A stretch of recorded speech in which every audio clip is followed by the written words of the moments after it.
For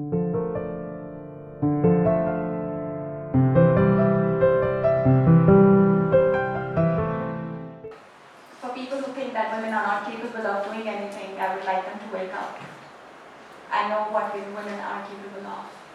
Because if God had created women to be a lesser of a human being, then He would not have blessed them with the same kind of intellect. But that is something I had to change in that area as well. Because of my interaction with all the women there, I realized how oppressed they were. The girls sitting here, I would say, and the little girls who have come with me, who are part of my family now, are extremely fortunate because your parents are sending you to institutions to get education that you deserve. But there are millions, thousands of girls who are shut inside their little homes and they're not allowed to step out. So this was what I saw in a village that I particularly worked for during the floods. You see the number of girls sitting here, living totally purposeless lives.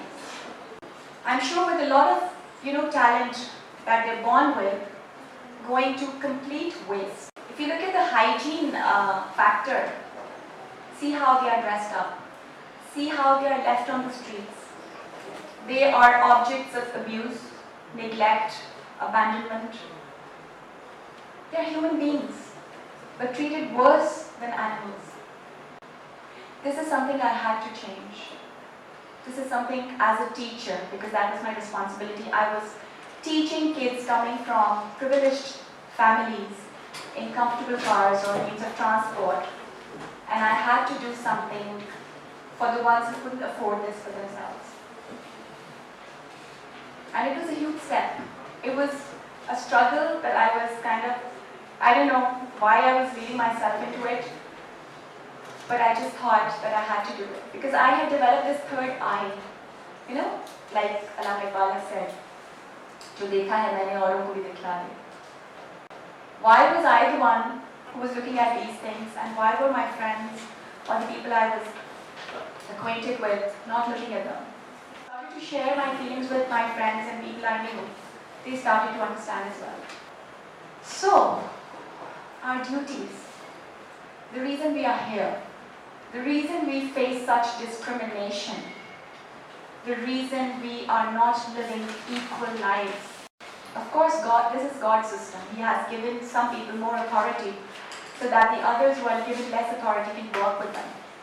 But integrity, self-esteem, education, medical care, these are rights that people deserve. Any child who's born into this world is actually deserving of these rights. Why should we keep all that we have to ourselves? Why shouldn't we share whatever we have? The younger people sitting here, I'm sure that you're not yet very stable financially. Obviously, you're just struggling yourself, and I respect you for that. But I'm sure we can take our time to just, extend a helping hand as you did. You raised your hands and you said, yes, you volunteered back home somewhere, in your city somewhere, where you can just be a helping hand. We need to ask ourselves certain questions. So my school came up.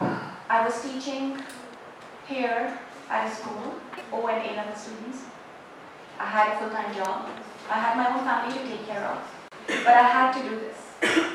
Keeping this in mind that a woman can actually bring about a huge change around her.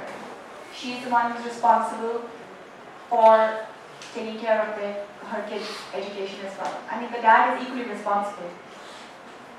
But if the woman is educated, I'm sure that kids get to have a more valuable life.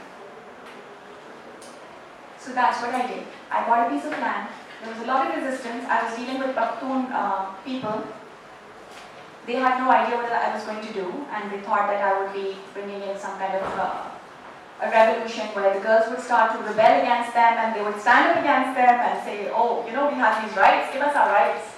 So I had a lot of resistance, which I cannot explain to you, honestly, in just a few words.